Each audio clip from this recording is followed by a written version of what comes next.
tous et bienvenue dans cette nouvelle émission du Money Time. Aujourd'hui, on va revenir sur les huitièmes de finale de cet Euro 2024 qui nous a réservé, on va dire, une petite surprise.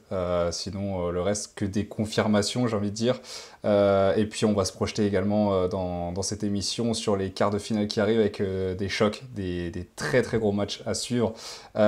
Pour parler de cet Euro 2024, on a Martin. Salut Martin. Salut Coco, salut tout le monde, salut Louis. Et on a Louis. Salut Louis. Salut à vous deux, salut tout le monde. On va sans plus tarder revenir sur ces huitièmes de finale avec notamment Allemagne-Danemark. Donc je vais commencer à détailler en fait les résultats de ce qu'on a appelé les favoris dans ce début d'Euro. Il en reste encore pas mal, j'ai envie de dire, même il reste toutes les équipes où on avait dit qu'ils étaient favoris. Donc Allemagne-Danemark, un match assez spécial qui a été interrompu à la 35e minute pendant une vingtaine de minutes à cause d'un gros orage. Et puis derrière, ça a repris. Penalty de Kai Havertz. Alors, il y a juste eu une minute de folie dans cette Allemagne-Danemark. On est passé en 2 minutes, j'ai envie de dire, d'un but de Joachim Andersen, l'ancien Lyonnais, qui avait cru avoir marqué, mais au final, Eriksen, je crois que c'est Eriksen, qui était hors jeu, ou Delaney, je sais plus, un des deux, qui était hors jeu sur le but, et son but est donc refusé. Derrière, une action pour les Allemands. Andersen met la main dans la surface, penalty, et puis c'est Kai Havertz qui le transforme, et derrière la punition vient à la 68e minute avec Yamal Musiala qui vient, après une passe somptueuse et puis une contre-attaque de folie, conclure et inscrire ce 2 buts à 0. Voilà, plutôt tranquille pour les Allemands qui se sont fait quand même peur avec notamment ce but d'Andersen qui a été refusé, mais qui aurait pu semer la panique dans le camp allemand. Et au final, c'est globalement un match assez maîtrisé pour une équipe qui fait partie des favoris de cet Euro. Et puis ensuite, on a cru voir la première grosse surprise de cet Euro, avec la Géorgie notamment, Martin. Et puis au final, les Espagnols ont repris le lead. Ils se sont fait surprendre en début de match par la fougue et l'envie des Géorgiens. Malheureusement, la réalité a vite repris les choses en main. Les Espagnols ont mis le pied sur le ballon, ont contrôlé, ont mis en place leur jeu, et puis là, la machine a déroulé. Franchement, une belle maîtrise, hormis ces premières minutes des Espagnols. Franchement, ils ont maîtrisé le match de bout en bout. Impressionnant les Espagnols, encore une fois. Leur dernier match de poule contre l'Albanie maintenant est effacé, hein. Ils avaient fait tourner sans grande maîtrise, ils s'étaient imposés. Mais là, vraiment, quand on voit l'équipe type comme ça alignée, on se dit c'est une très très belle équipe espagnole, hein. Milieu de terrain très solide, très complet. Les ailes, ça va vite avec Yamal et Williams. Franchement, c'est une équipe très bien construite, bien entraîné par De La Fuente qui fait un très bon travail. Et franchement, sur ce match-là, hormis juste sur le but géorgien, ils n'ont pas vraiment tremblé, hein. Ce qui a fait la force des Géorgiens contre le Portugal, on l'a pas vraiment vu là. Les Espagnols ont bien réussi à contenir les Géorgiens sur leurs tentatives de contre-attaque et de projection. Et voilà, ça prouve que cette équipe espagnole sait s'adapter à son adversaire et à tout type d'équipe. Et franchement, grosse masterclass des Espagnols qui, même si c'est que la Géorgie qui a montré de belles choses dans cet Euro, ça prouve quand même que l'Espagne est le grandissime favori de cet Euro. Pourtant, Louis, on a l'impression qu'il y a quand même quelques lacunes défensives côté espagnol. Je pense à notamment Robin Lenormand qui est passé totalement à côté de son match et ça ne pardonnera pas Réparation. euh, face à l'Allemagne, par exemple. Face à l'Allemagne, face à d'autres équipes, offensivement, c'est peut-être l'une des meilleures équipes de ce tournoi, si ce n'est peut-être la meilleure. Ils sont vraiment huilés, ils ont des profils qui sont très complémentaires entre eux, mais oui, la défense, ça reste un peu leur talon d'Achille. Et il va falloir, notamment, je pense, des joueurs, c'est pas peut-être une remise en question tactique, mais c'est plus les joueurs eux-mêmes qui vont devoir se remettre en question, peut-être hausser le niveau de jeu et, euh, et voilà, sortir d'une certaine zone de confort. Et puis, Louis, du coup, on a eu Angleterre-Slovaquie où là, pareil que l'Espagne, on a cru voir une grosse surprise jusqu'à un retourné d'un certain Bellingham. Ouais, la retournée d'un peut-être futur Ballon d'Or, qui sait. Non. Mais Pour moi, ça va être la plus grosse surprise quand même de cet Euro, parce que la Géorgie quand même s'est fait assez vite rattraper. Mais là, vraiment, la Slovaquie a tenu jusqu'au bout. Mais à la 90e, le talent de Bellingham a fait le reste. Et puis, ça a totalement annihilé les chances des Slovaques qui étaient, on l'a senti juste après la prolongation, enfin juste après le retour des vestiaires pour la prolongation. Ils se prennent un but juste après par Kane et puis ils n'arrivent plus à enchaîner juste après. C'est assez dommage pour eux parce qu'ils avaient proposé quelque chose d'intéressant et voilà, on aurait aimé avoir une petite surprise quand même.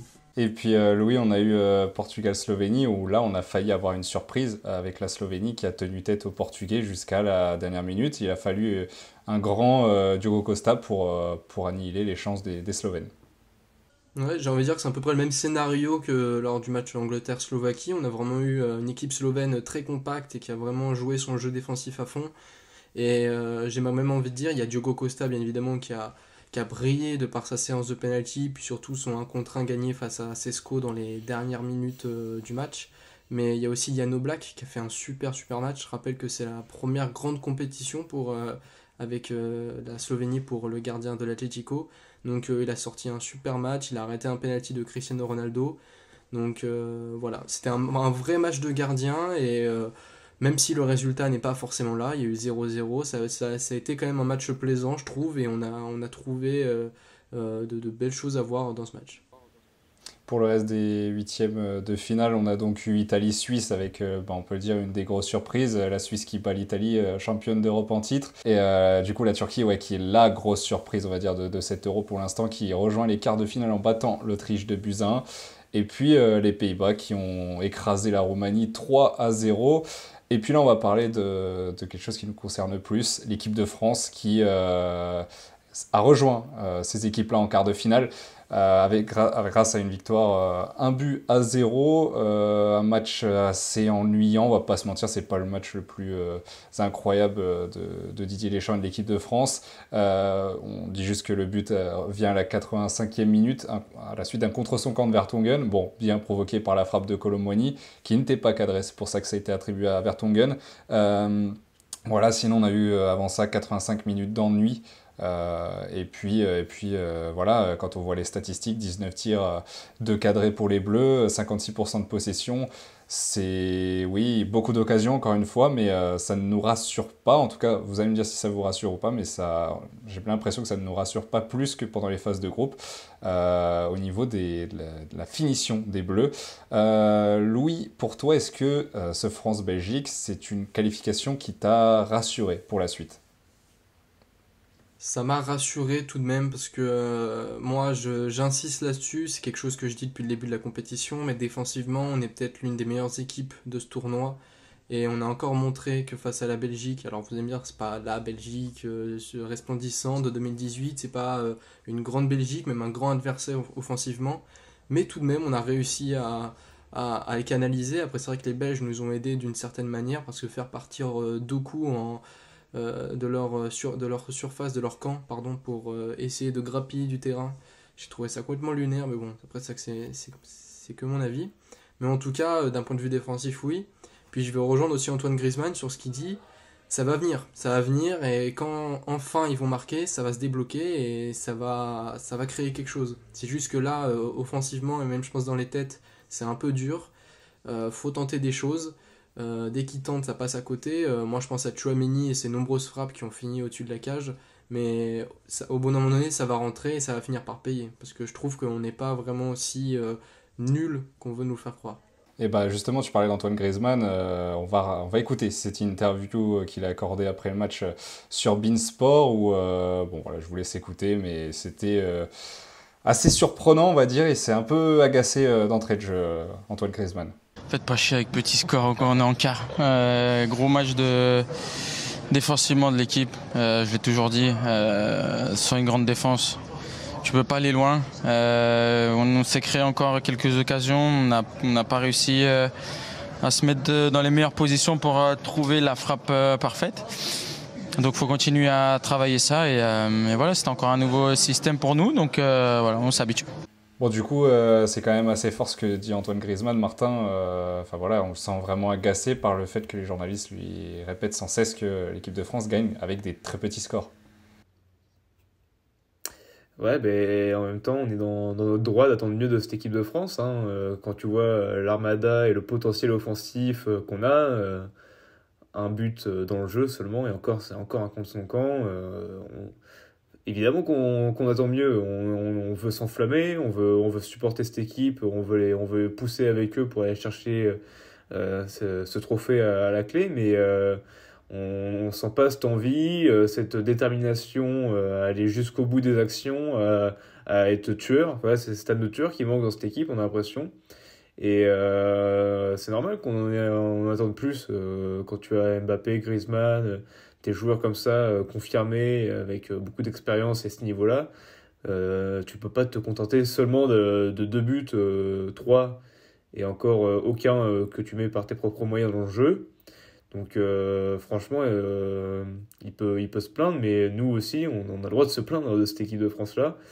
Et moi, j'ai été rassuré défensivement, un peu, parce que c'est vrai que même en phase de poule, sur certaines actions, on a été énormément mis en danger. Pas beaucoup serein sur notamment des contre-attaques ou quoi, mais là, même si c'était une pauvre équipe belge qui n'a rien proposé, vraiment zéro dans le jeu et vraiment une équipe de néante, franchement, c'est vrai que notre arrière-garde a rassuré. Mike Maignan a été au top, Koundé très très bon, Saliba impérial, Hernandez au top, Upamecano un peu moins dedans, mais il a fait son match. Mais c'est vrai qu'après, offensivement, bah, ça marche toujours pas, quoi. Et la machine est toujours pas lancée, on n'a toujours pas trouvé cette formule pour concrétiser les actions, même s'il y a eu du mieux. Il y a eu beaucoup plus de tentatives, les joueurs ont tenté, ont osé, donc franchement, c'est déjà un bon point, mais ça reste forcément encore trop pauvre. Après, tu dis, Martin, une pause. Oui, vas-y, Louis. Si je peux rajouter quelque chose, moi je dirais que je suis aussi rassuré parce que par rapport aux performances des autres équipes qui sont encore en lice, je trouve que la France, c'est vraiment le pire tirage que tu peux avoir. Là, le Portugal, je suis pas sûr qu'il soit vraiment content d'être face à Ah bah nous. non. Non, Parce que, comme tu l'as dit, défensivement, on a vraiment été meilleur. Et moi, pour moi, le seul point faible qu'on pouvait avoir, c'est Koundé en 1 contre 1. Et il a montré que face à Doku, en fait, avec un peu un excellent. soutien aussi d'un milieu de terrain, bah, il arrive quand même à gérer. Donc, par exemple, face à un Leao ou face à un Nico Williams pour l'Espagne ou face à un Moussiala pour l'Allemagne, Koundé peut les gérer. Mais au-delà de ça aussi, Saliba a montré qu'il avait vraiment cette carrière de patron. Hernandez, sur les transitions, il fait énormément de bien avec sa vitesse. Donc Ouais. je pense qu'en fait on sera un vrai pôle à gratter et que je le redis encore, quand on aura ce déclic, on sera la meilleure équipe du championnat. Enfin du tournoi. Koundé d'ailleurs, élu homme du match face à la Belgique, qui a vraiment fait, comme tu as dit, Ouais, vérité. le travail face à Doku, hein, clairement. Et puis, justement, il y en a un qui était très très content que Jules Koundé soit élu homme du match. C'est Didier Deschamps. Il était en conférence de presse après la rencontre. Et vous allez voir, il y a quelques petits pics envers les journalistes, notamment avec Kolo Muani et Jules Koundé. Une immense fierté pour ce qu'on a fait, d'être de nouveau en quart de finale. Voilà, je vous l'ai dit certaines fois, après la qualification aussi, même si on nous attend là, je comprends ça, mais il ne faut pas banaliser, il faut apprécier. Puis bon, j'ai Jules Koundé que vous m'avez taillé pendant 2 ans, qui est homme du match. Colo, on n'en parle pas, qui est buteur, donc tout va bien. Comme quoi, il faut avoir toujours un peu de retenue, malgré tout. Bon, du coup, Martin, on voit qu'il y a quand même... je trouve personnellement que c'est assez osé de la part de Didier Deschamps, parce que oui, je veux bien mettre tout le mérite aujourd'hui à Jules Koundé, qui est exceptionnel, hein, clairement, mais je faisais partie de ces détracteurs, entre guillemets, quand il était à ce poste de latéral droit, par exemple au Mondial 2022. Là, c'est vrai qu'il nous prouve qu'il a sa place, mais quand Deschamps dit ça fait 2-3 ans que Jules Koundé mérite sa place de titulaire à ce poste-là, bah, je trouve que c'est un peu osé quand même de la part de Deschamps. Je sais pas si t'es d'accord, mais ça fait longtemps, ça fait 3 ans qu'on attend ce niveau-là quand même. Bah ouais, et il s'est vraiment entêté à le mettre à ce poste-là, et ça fait des années qu'il y est. On attendait aussi de Koundé, hein, parce que forcément, quand tu es le titulaire, tu dois t'adapter aussi. Tu es professionnel, c'est l'équipe de France, tu te dois être au niveau de l'équipe nationale, et puis en plus de ça, il joue aussi à ce poste-là au Barça, donc il a beaucoup plus joué à ce poste, donc il se devait de s'améliorer. Et bon, certes, Il a été bon, mais heureusement, parce que depuis le temps qu'on insiste avec lui à ce poste-là, il fallait bien à un moment donné que ça paye. Donc c'est vrai que le crédit à Deschamps et pour lui, pour une fois que je dis quelque chose de bien de lui depuis le début de cet Euro, en espérant qu'il fasse pas la même chose par contre avec Thuram, parce que là je pense que ça va pas aller bien loin, on peut tout de suite arrêter. Ça sert à rien de forcer. Avant de reparler de Thuram, je vais juste te poser la même question que j'avais posée à Louis tout à l'heure, mais je sais que tu n'y avais pas forcément répondu, mais on a un peu compris. Est-ce que pour toi cette qualification te rassure pour la suite, et notamment pour le match face au Portugal en quart? Mitigé parce que certes on a été rassurant défensivement, très très bon, mais en face je l'ai dit c'est que la Belgique, une Belgique très mauvaise, ou qui n'ont rien proposé, franchement ils étaient tous perdus devant, franchement je me suis dit wow, la tristesse de cette équipe, heureusement qu'on passe parce qu'on sortait là-dedans, par cette équipe, ça aurait été catastrophique. Hein. Bah, Ça comme aurait été comme les la Pays-Bas, honte. ils ont quasiment aussi refusé le jeu. Ils ont eu quelques Mm. bonnes occasions, enfin on va dire deux grosses Ah, occasions, c'est très mais rare. Hein. sinon c'était très rare, ouais. Donc heureusement qu'on passe. Donc défensivement, ça me rassure. Offensivement, il y a toujours un problème qui me fait dire que je pense que ça peut passer contre le Portugal, qui n'ont pas fait non plus un très gros huitième et qui n'ont pas le niveau auquel on peut les attendre et auquel ils peuvent prétendre. Donc ça peut passer encore contre le Portugal. Mais je pense que si tu tombes en demi-finale contre le vainqueur du quart de finale Allemagne-Espagne, là, ça va être costaud, hein, parce que des occasions, t'en auras pas 20 comme contre la Belgique. Va falloir concrétiser et au point où on en est, la France n'arrive pas à concrétiser ces occasions. Donc sur ce point-là, je suis pas du tout rassuré, même si on est une des meilleures équipes défensivement du tournoi. Mais justement, après Louis, je vais venir vers toi par rapport au niveau de jeu, mais on se dit que c'est fou parce que quand on regarde le niveau de jeu global de cet euro, on se dit que même avec ce niveau-là, les Bleus peuvent finalement gagner cet euro sans forcément être les meilleurs offensivement, mais quand on regarde derrière, oui, bon, on va dire que l'Allemagne et l'Espagne sont un peu au-dessus en termes d'apport offensif, enfin, de qualité offensive. Mais sinon, quand on regarde le Portugal, c'est la même chose, c'est le même problème. Et puis quand on regarde les autres équipes, l'Angleterre, c'est encore pire même. Enfin, j'ai pas envie de dire c'est pire, mais on n'est pas loin vu la qualité. On se dit, mais au final, les Bleus peuvent aller au bout avec cette tristesse offensive. Oui, bah oui, mais c'est malheureusement peut-être là aussi peut-être une beauté du football, c'est que c'est le seul sport où si tu ne prends pas de but, tu gagnes des points. Là, on est bien évidemment, on n'est pas dans un tournoi, il n'y a pas de match nul, etc.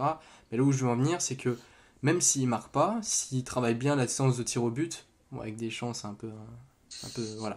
Mais Ils s'il l'ont travaille bien travaillé cet à ce qu'il aspect-là, paraît contre la Belgique. Mm. C'était ce qu'on ok, avait entendu. autant. Mais Ah un bon? coup. Ah bah, Belgique. Mais en tout cas, ce que je veux dire, c'est que oui, avec une défense, avec une très bonne défense, tu peux gagner des titres. Les Italiens l'ont déjà montré par le passé. Donc, je pense avec 2006, avec sous la houlette de Marcello Lippi. Mais La Grèce aussi en 2004, hein, qui la ne Grèce en proposait pas du 2004, tout un beau exactement. jeu et qui était vraiment recentré enfin, dans un bloc très très bas. Hein. C'est ça, exactement. Donc, ça arrive, voilà. Ça fait partie du football. Il faut savoir pas vivre avec, c'est pas non plus. Mais voilà.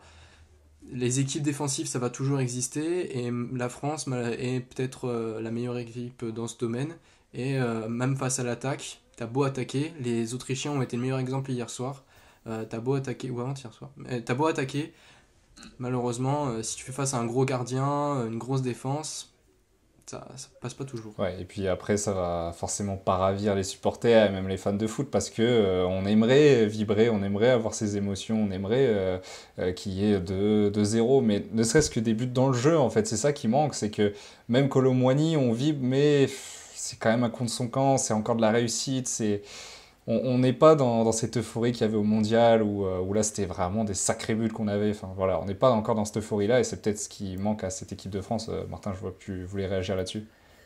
Bah, surtout quand tu vois l'équipe de Belgique en face, quoi. Tu te dois de marquer au moins 2, voire 3 buts, hein, franchement. Quand tu vois le niveau de cette équipe, ouais, tu te dis, si là, t'arrives pas à concrétiser tes actions, contre qui tu peux le faire, quoi. Parce que là, franchement, la Belgique avait vraiment un niveau catastrophique.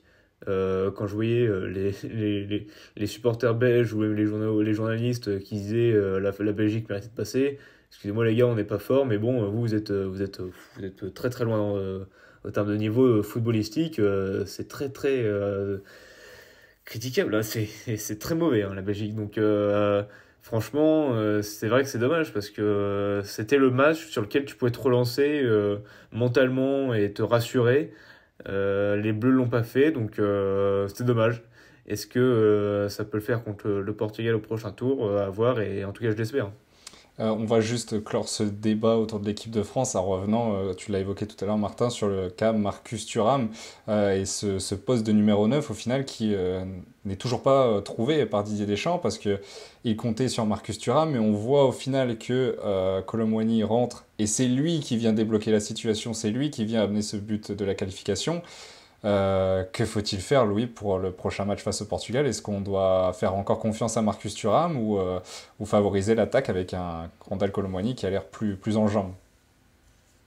Moi, après ce match, je mettrais Kolo Muani, moi. Parce que dans sa capacité à jouer dos au jeu, dans ses courses vers les cages pardon, avec le ballon, il est bien plus intéressant que Marcus Thuram. Et dans l'animation offensive des Bleus, il peut amener bien plus de solutions. Malheureusement, Marcus Thuram, il dépend beaucoup des autres, j'ai envie de dire. Il dépend des solutions que peuvent créer les autres. Et là, la France, elle a du mal. C'est un jeu un peu pas de position, mais on sait que Mbappé a sa position préférentielle et qu'il n'aime pas vraiment faire les courses pour les autres, etc. Donc il est un peu englué dans ce rôle de neuf, pivot, etc. qui lui convient pas forcément. Et Randal Kolo Muani, lui, qui aime avoir cette liberté, qui a un peu ce rôle de faux neuf, je pense qu'il serait plus à même de jouer et de performer pour cet Euro. Après, peut-être le problème, Martin, c'est qu'on demande un peu trop à Kolo Muani de défendre. Et quand on voit qu'on est une équipe déjà qui, même sans pardon, je disais Marcus Thuram de défendre. Et quand on voit que même sans Marcus Thuram, on est quand même enfin, la meilleure équipe défensive, j'ai envie de dire, de ce tournoi, pourquoi demander à ton numéro 9 de redescendre tout le temps, de faire tout le temps les efforts défensifs quand autour, tu as une équipe qui est déjà construite autour de ça? C'est dommage que tu me lances là-dessus parce que j'allais dire juste avant, t'as remarqué que ce soir je suis assez calme sur l'équipe de France. J'essaie de me contenir par rapport aux autres vidéos. Et là, tu me lances sur un sujet ça me titille un petit peu là, tu vois. Bon, moi vous savez ce que je pense. Marcus Thuram, c'est bon, faut arrêter. C'est bon, c'est trop. Depuis le début de la compétition, tu t'entêtes avec ça, c'est fini, il faut arrêter. Le mec, il a perdu tous ses ballons, il a rien proposé, il a pas couru, enfin, il a couru dans le vide. Il fait des Il a efforts rien défensifs, tenté. c'est ça que tout le monde enfin, c'est ça qu'on peut louer de Marcus Thuram. Comme tu as dit, on est déjà solide défensivement. Même Griezmann, le match contre la Belgique, là, Griezmann a été assez bridé et Koundé réussit un gros match parce que Griezmann l'a beaucoup aidé. Qu'est-ce que Thuram, tu veux qu'il apporte de plus? Moi, je suis pas fan de Kolo Muani non plus, mais au point où on en est, autant le mettre parce que franchement, ça peut être que mieux, hein. Oui, on clôt ce débat sur l'équipe de France qui va donc rejoindre le Portugal en quart de finale et qui en cas de victoire va affronter si jamais la France gagne l'Espagne ou l'Allemagne, le vainqueur de ce match qui, dans tous les cas, on est dans la pire partie de tableau, on le sait depuis le début. Ça va se compliquer vraiment de pire en pire. Sinon, on va passer au top et flop de ces huitièmes de finale en commençant avec les joueurs. Vous nous avez sélectionné un joueur, une nation. Martin, quel joueur as-tu sélectionné dans tes tops? Moi, j'ai fait un peu mon hipster. J'ai mis un nom qui n'est pas encore beaucoup connu du grand public, mais je pense que cet été, il va faire beaucoup parler de lui. C'est Kadioglu, le défenseur gauche, un peu couteau suisse de cette équipe turque, qui fait un gros début de tournoi. On n'en parle pas assez, je trouve. Et sur le match contre l'Autriche, vraiment, il a fait un énorme match sur son couloir gauche, alors en plus, il peut jouer des deux côtés, défenseur gauche et défenseur droit. Franchement, très très fort, impressionnant sur son côté, qui a réussi à contenir pas mal d'assauts des attaquants autrichiens, et même dans l'apport offensif, il a vraiment été très très bon dans le jeu. Il contribue beaucoup à ce jeu offensif de l'équipe de Turquie. Donc franchement impressionnant, j'ai beaucoup aimé son style de jeu et il mérite un peu plus de lumière sur lui parce que voilà, c'est des leaders techniques et physiques de cette équipe turque. Franchement, il compte pas ses efforts, les allers-retours il les fait, il a fait un super gros match très très solide contre l'Autriche et comme son début de tournoi. Ouais, puis ça nous permet aussi de nous faire découvrir un joueur, parce que forcément, c'est pas l'un des plus connus de cet Euro, même loin de là. On aurait pu penser par exemple à Demiral, hein, qui claque un doublé. C'est pas arrivé depuis Lilian Thuram en compétition internationale, hein, face à l'Autriche. C'était assez exceptionnel. Louis, quel est ton joueur dans les tops? Mon joueur, c'est Cody Gakpo. Moi, je suis un peu moins hipster que Martin, c'est un joueur quand même plus connu du grand public. Mais face à la Roumanie, il a mis un but et une passe décisive, donc il est à son troisième but de la compétition. C'est le meilleur marqueur néerlandais. Mais surtout, en fait, c'est un joueur vraiment de tournoi. Sur 6 de ses 12 buts avec les Pays-Bas, il y en a 6 du coup qui sont pendant l'Euro ou la Coupe du Monde. Donc ça montre vraiment une grande efficacité qu'il a. Je voudrais aussi citer Koeman, Ronald Koeman, le sélectionneur des Pays-Bas, qui a dit: il est peut-être le joueur le plus important jusqu'à présent et j'espère que les autres pourront atteindre ce niveau. Ça montre quand même l'importance du bonhomme dans le vestiaire et dans le groupe. Mais moi, je voudrais surtout souligner aussi ce contraste qu'il y a avec Liverpool et ses performances avec les Pays-Bas. Et là, vraiment, il montre qu'en fait, c'est pas juste un joueur timide, en manque d'efficacité. Il montre vraiment tout son talent et toute sa palette technique qui est géniale. Et voilà, je pense que là, il est à la recherche du record de buts de Van Basten dans un seul et même tournoi. C'était 5 buts. Et pour l'anecdote, c'était en 88 quand les Néerlandais ont gagné l'Euro. Et c'était organisé par L'Allemagne. L'Allemagne. Et ouais. Et, le destin. et d'ailleurs, on peut en parler, mais les Pays-Bas sont tellement dans une partie de tableau favorable pour eux que là, on disait en quart de finale, ça allait être Pays-Bas-Autriche. Bah, là, finalement, ça aurait été tellement serré parce qu'on l'a vu en phase de groupe, l'Autriche a battu les Pays-Bas. Là, c'est Pays-Bas-Turquie. Les Pays-Bas restent quand même grands favoris, hein, de ce match, on va pas se mentir. Ça reste les Turcs en face qui vont être très épuisés après leur match. Et puis derrière, eh ben, c'est soit l'Angleterre, soit la Suisse. Donc encore une fois, peut-être va-t-on voir les Pays-Bas en finale. C'était inespéré sur Ronald Koeman, mais ça pourrait bien se produire un jour. Martin, on va passer à ta nation, ton équipe dans tes tops. Moi, j'ai mis Espagne. J'ai mis Espagne parce que voilà, on les a annoncés comme étant grands favoris au début de la compétition. Ils répondent présents. Voilà, ils assument leur statut. Ils font preuve de grandissimes favoris dans toutes leurs rencontres, dans leurs prestations. C'est très solide, c'est très convaincant, c'est efficace. Il y a tout ce qu'il faut. On l'a dit tout à l'heure, certes un petit point faible au niveau de la défense avec Robin Lenormand, mais l'équipe, ce groupe compense amplement cette petite lacune. Donc franchement, je pense qu'il y a beaucoup d'autres équipes qui ont plus de problèmes que ça à gérer. Donc franchement, dans l'équipe d'Espagne, très impressionnante. Et elle l'a encore montré sur ce huitième de finale. Ils ont très vite encaissé ce premier but de la Géorgie, mais ils n'ont pas paniqué. Voilà, ils sont restés très forts mentalement, ils ont su repartir de l'avant, poser le jeu, mettre à leur rythme. Et voilà, on l'a vu, après ils ont déroulé tout le long du match et même cette très belle équipe de Géorgie n'a pas réussi à résister. Louis, ton équipe, toi, qui t'a impressionné, entre guillemets, dans ces huitièmes?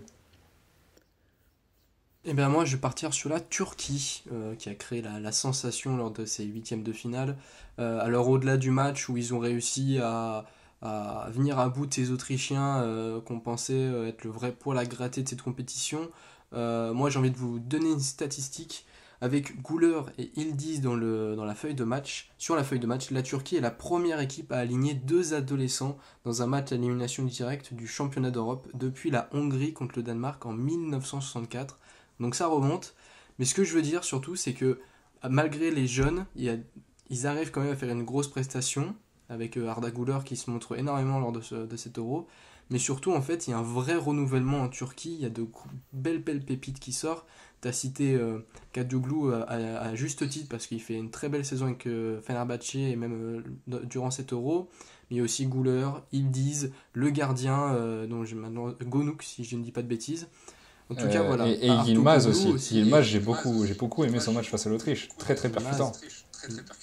Yilmaz, donc en fait, on a vraiment une nouvelle génération turque qui commence à s'imposer et qui a atteint les quarts de finale. Ça faisait depuis 2008, si j'avais pas de bêtises, depuis l'Euro 2008 qu'ils n'avaient pas atteint ce stade-là. Donc voilà, même si les Pays-Bas partent favoris, moi je crois à l'exploit, hein. La Turquie, ils sont comme chez eux parce qu'il y a plus de 3 millions d'Allemands d'origine turque qui vivent en Allemagne, donc ils ont aussi leur petite base de supporters là-bas. Après, j'ai envie de te dire, ils vont rivaliser avec les supporters néerlandais qui sont pour l'instant les plus gros, j'ai envie de dire, de 7 euros. Enfin, ils sont exceptionnels, ils sont immenses. Et puis, non, après, quand je disais que les Pays-Bas étaient grands favoris, c'est surtout par rapport au physique, c'est-à-dire qu'à la récupération. Enfin, les Pays-Bas n'ont pas eu à se déployer énormément face à la Roumanie, tandis que la Turquie, enfin, on l'a vu, hein, au coup de sifflet final, tous les Turcs étaient par terre, KO complètement. Ils étaient complètement KO. Il y a la charge physique, mais il y a la charge mentale aussi. Il va Et oui. falloir se remettre de ses émotions, de ce gros match. Ça a demandé beaucoup de concentration, etc. Donc, il y a aussi ça qui est rentré en compte. Et je suis d'accord, c'est vrai que c'est un avantage pour les Néerlandais. C'est aussi l'équipe de Suisse, hein, franchement, qui a fait un gros huitième quand même, on n'en parle pas, mais ils sortent les champions en titre, même si c'est une faible équipe italienne. Franchement, le match des petits Suisses est assez impressionnant et belle équipe encore. Bah, ils peuvent battre l'Angleterre. Hein. J'espère qu'ils vont les battre, hein, parce que franchement, ils méritent largement plus que quoi. Ils proposent beaucoup plus. C'est plus sympa de voir un match de la Suisse, tu te fais beaucoup moins chier que devant les Anglais. 2 quarts de finale d'affilée pour les Suisses Avec tout le respect. dans les 2 euros. Et puis, ils ont été éliminés en huitième de Coupe du Monde face au Portugal. Mais voilà, c'est quand même encore une équipe très solide, malgré le peu d'expérience, j'ai envie de dire. Il y a moins de grands joueurs que par le passé. Et pourtant, ils sont encore là, les Suisses. On va passer à vos flops avec vos joueurs. Pour commencer, Martin, le tien. Moi, j'ai mis Raphaël Leao.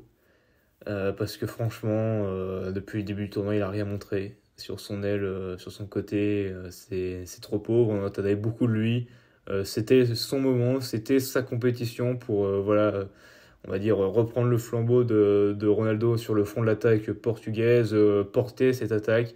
On ne voit pas, hein. Franchement, il est transparent, il est tristouné à voir jouer. À part 2-3 accélérations, à faire le même crochet. Il propose pas grand chose d'autre dans le jeu, il n'arrive pas à trouver ses partenaires, ses partenaires n'arrivent pas à le trouver non plus. Donc c'est dommage parce que franchement il a le potentiel il a le niveau, on sait que c'est un très très grand joueur, un très bon joueur. Malheureusement sur 7 euros il ne le montre pas et il est très décevant. Effectivement. Et puis, oui, il peut même pas compter sur Cristiano Ronaldo qui malheureusement a beaucoup gâché dans ce match. C'est terrible pour lui, mais voilà, il a énormément gâché. Louis, quel est ton flop, toi, du côté des joueurs? Ça me brise le cœur parce que c'est un joueur que je défends corps et âme depuis ce début de 7 euros, que j'essaye de mettre en avant. Mais Marcus Thuram, ouais, Ah là là. c'était la goutte C'est de la trop, partie. malheureusement. Il a mis une pièce dans la machine, on va aller retaper sur les doigts. Allez, Donc, non, je pense que ce rôle en équipe de France, ce costume ne lui convient pas et je vais pas dire tout ce qu'on a redit, mais c'est vrai qu'offensivement, il n'a pas proposé grand-chose et qu'on a vraiment senti ça durant le match et que euh, Kolo Muani, juste en une demi-heure, si je dis pas de ouais, même bêtises, pas. a plus proposé que Thuram, donc malheureusement, je le mets dans les flops parce que depuis le début de l'Euro, il a sa chance et il n'a pas réussi à la saisir. Effectivement, bon, on va pas revenir là-dessus. On a déjà fait le débat sur Marcus Thuram. On passe directement. Louis, toi, ton équipe qui t'a fortement déçu dans ces huitièmes. Bah moi, c'est l'Italie, hein. Ah oui. C'est l'Italie. Je comprends pas. Tu as Spalletti qui est un coach qui, il y a un an, nous mettait tous les étoiles dans les yeux avec son Napoli. Il arrivait avec Osimhen, Kvaratskhelia, excusez-moi pour la prononciation, à nous sortir quelque chose, à faire gagner un titre. Alors, c'est pas pareil d'être avec une sélection ou un club, mais quand même, Spalletti, c'était quelqu'un, il a du bagage. Et là, nous sortir un El Shaarawy, par exemple, en huitième, alors qu'il n'a pas joué du tournoi. Hein.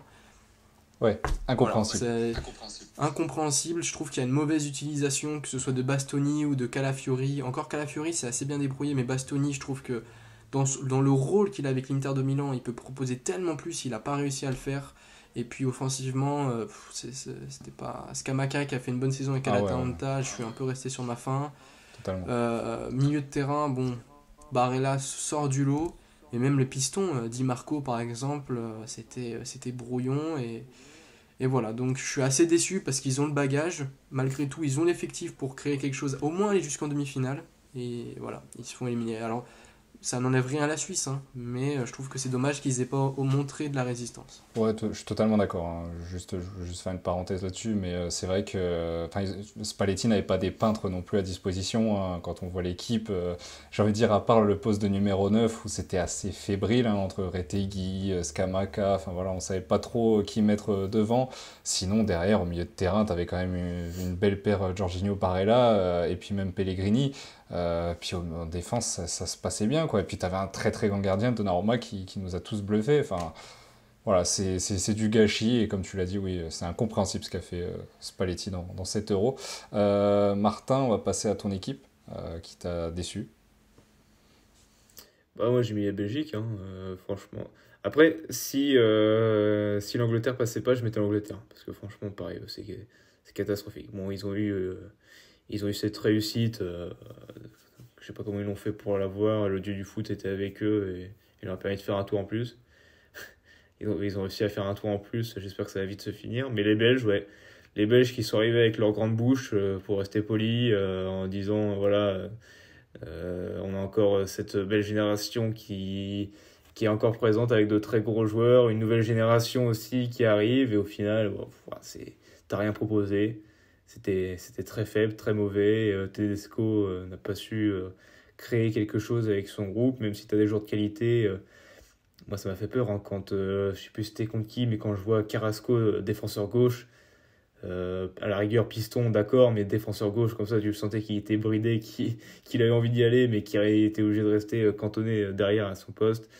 Doku a été la petite lumière dans cette équipe, mais ça n'a pas suffi. De Bruyne a fait un bon match, c'est tout. Lukaku, transparent, il a joué avec les Timberland tout le long du tournoi. Franchement, non, c'était trop pauvre pour aller plus loin dans cette compétition. Et tant mieux qu'il soit sorti, parce que ça aurait été irrespectueux pour le football. Bon, du coup, on va passer à nos pronostics maintenant avant d'entamer le jeu de Spécial Euro. Les pronostics des quarts de finale, bon, ça allait plus vite que d'habitude parce qu'il n'y a que 4 matchs. On va commencer avec l'équipe de France qui est le premier quart de finale vendredi à 18h. France-Portugal. Martin, à ton tour. J'espère que l'équipe de France va voir la lumière et se réveiller sur ce match-là. Et j'espère voir 2 buts. Un, un de plus, est-ce que c'est trop demandé ou pas? Mais je vois bien une petite victoire de l'équipe de France 2-0. Si c'est trop demandé, 1-0, ça me va. Ok. Louis? Moi, je vois 2-1. Moi aussi, j'ai hésité avec le 2-0, mais je vois quand même les Portugais mettre un but. Ok, bon. Moi, je suis mitigé. Je vois 1-0, mais je ne sais pas pour quelle équipe, je vous l'avoue. Dis le Portugal, comme ça, c'est sûr que la France gagne. Allez, comme d'habitude, on va rester sur la lignée, comme à la Coupe du Monde Attends, refais 2022. avec ta phrase spéciale. J'annonce. J'annonce ici que le Portugal va battre l'équipe de France 1-0. Non, sans déconner, j'ai quand même envie de dire la France, mais bon, allez. Pour le jeu, je vais dire victoire du Portugal 1-0. Mais après prolongation, comme en 2016. Voilà. C'est encore bien chiant. Ouais, faut pas s'attendre à grand chose, je pense. Allemagne et Espagne, là par contre, ça va jouer. Là, ça va jouer au football, à mon avis. C'est la finale avant l'heure. Ouais, c'est la finale avant l'heure. Martin, ton prono. Moi, je vois un match assez spectaculaire et 2 équipes qui se rendent coup pour coup. Ça part un peu dans tous les sens. Je vois bien un petit 3-2 pour l'Espagne. Oh oui, ok. Louis, 2-1 pour l'Allemagne. je dis la même chose. Oh, Je partais sur la même chose Ah aussi. ouais. 2-1 pour l'Allemagne. Ouais. Et c'est compliqué quand même à sortir un gagnant là-dedans parce qu'on a vu l'Espagne c'est qui clair. nous a impressionnés. Donc ouais, ça va être un match très très beau à voir. Non, je disais France-Portugal, c'est à 21h. France-Portugal et Allemagne et Espagne à 18h. Je me suis trompé là-dedans vendredi. Samedi, on a Angleterre-Suisse. Très serré comme match. Là, pour sortir un gagnant, bon courage, Martin. Ouais, je vois bien les petits Suisses surfer sur leur bonne dynamique et puis surtout profiter de cette catastrophe qui est l'équipe d'Angleterre. Donc je vois bien la Suisse passer 1-0 ou même 2-0, pourquoi pas, pour les petits Suisses. Sachant que toi, tu avais déjà parié la victoire des Suisses face à l'Italie et ça a fonctionné. Ah ouais, je crois en eux, je crois en eux. Effectivement. Louis? C'est mes petits chouchous. Moi, je vais te suivre, Martin. Je vois une victoire des Suisses. Enfin, j'espère une victoire des Suisses. et je vois une victoire 3-1. Ok. Vous êtes très optimiste pour les Suisses. Moi, je vais rester un peu plus rationnel, entre guillemets. J'espère aussi une victoire des Suisses pour ce qu'ils nous ont montré depuis le début de l'Euro. Mais je vais quand même dire victoire de l'Angleterre au tir au but après un partout. Et puis ça va au tir au but. Et malheureusement pour la Suisse, ça ne passe pas. L'Angleterre passe. Et puis le dernier, quart de finale. Peut-être, entre guillemets, le moins alléchant en vue de l'affiche. Pays-Bas-Turquie, même si ça va quand même jouer au football. Mais je veux dire... comparé aux grosses équipes qu'on a à côté. Pays-Bas-Turquie, Martin. Je vais dire, allez, 2-1 pour les Pays-Bas avec l'ouverture du score pour les Turcs comme contre l'Autriche, mais je vois les Pays-Bas revenir au score et reprendre l'avantage. Je vois une victoire des Néerlandais 3-1. Bah, on est encore raccord parce que je dis aussi 3-1 pour les Pays-Bas. On passe au jeu. Le jeu qu'on attend tous de cette émission. Bon, vous savez, c'est France-Portugal en quart de finale. Un match qu'on attend tous, évidemment. Vous vous rappelez du dernier France-Portugal qui était en 2021 à l'Euro, en phase de groupe. Il n'y avait pas eu de vainqueur, de partout, dans ce fameux match, exceptionnel à voir d'ailleurs, qui était franchement l'un des matchs de cet Euro. Du coup, vous allez devoir me redonner la composition. On va commencer par l'équipe de France et ensuite on fera le Portugal. C'est une mort subite entre vous deux. Martin, tu commences par l'équipe de France du coup. Il va falloir me... Tellement mauvais là-dessus. Le premier qui me dit une mauvaise réponse perd, évidemment. Bon, si là je me trompe, je comprends pas. Hugo Lloris dans les buts. Ouais, ça passe, Hugo Lloris. Je vais stresser à chaque fois que je vais dire un nom, je vais avoir peur de me tromper. Louis. C'est terrifiant. Mbappé. Mbappé, c'est bon. Oh, mais tu mets du temps. Bon, avec un peu de pression. Pogba. Paul Pogba, c'était bon. Antoine Griezmann. Griezmann, c'est bon. Benzema. Benzema, c'est bon. Je suis mort, j'en ai plus. Et là, ça commence à se corser. Pavard. C'est une victoire de Martin. Benjamin Pavard n'était pas titulaire. Qui était titulaire, Martin, à sa place? Ah bah c'était... C'était Koundé. Eh non, oui. non, Eh si, si. En fait, tu vois, j'hésitais entre Koundé et Coman quand Deschamps avait fait son système à 3 défenseurs là. Non, Et Coman en c'est... piston, là, mais- là, pour le coup, non, là, pour le coup, c'était contre la Suisse qu'il avait fait ça. C'était contre la Suisse. Et on passe au Portugal. On passe maintenant à la compo du Portugal qui va être un peu plus compliquée, j'ai envie de dire. Martin, tu commences. C'est bon. Cristiano Ronaldo. Pardon. C'est bon. J'en ai plus. Pep. Pep, c'est bon. Bernardo J'ai Silva. toujours été là. Bernardo Silva, c'est bon.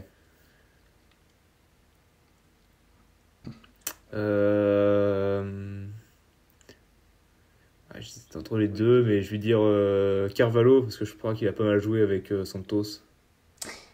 Milieu de terrain. Lequel? Oh, mais lequel Le milieu du Betis Séville. Martin, c'est une mauvaise réponse. Carvalho n'était pas dans ce 11 titulaire. C'est une victoire de Louis. Alors, on a un partout. On va donc faire la question décisive. Vous allez devoir me donner les buteurs français dans ce match. Le premier qui répond a gagné. Griezmann. Non, Benzema doublé. C'est une victoire de Martin. C'était un doublé de Karim Benzema dans cette rencontre. Et de l'autre côté, c'était un doublé de Cristiano Ronaldo. Les deux s'étaient répondus ouais, Ah, coup mais sur ouais, coup. doublé Cristiano en même temps, c'est de la triche. Bravo Martin, du coup, pour cette victoire. Bravo Martin. Et merci à vous deux, merci à toi Louis, merci à toi Martin d'avoir pu débattre dans toi, cette Coco. émission. On se retrouve Avec plaisir. évidemment en demi-finale, après les demi-finales, les quarts de finale pour aller jusqu'en demi-finale pour la prochaine émission du Money Time. D'ici là, portez-vous bien et puis à lundi prochain.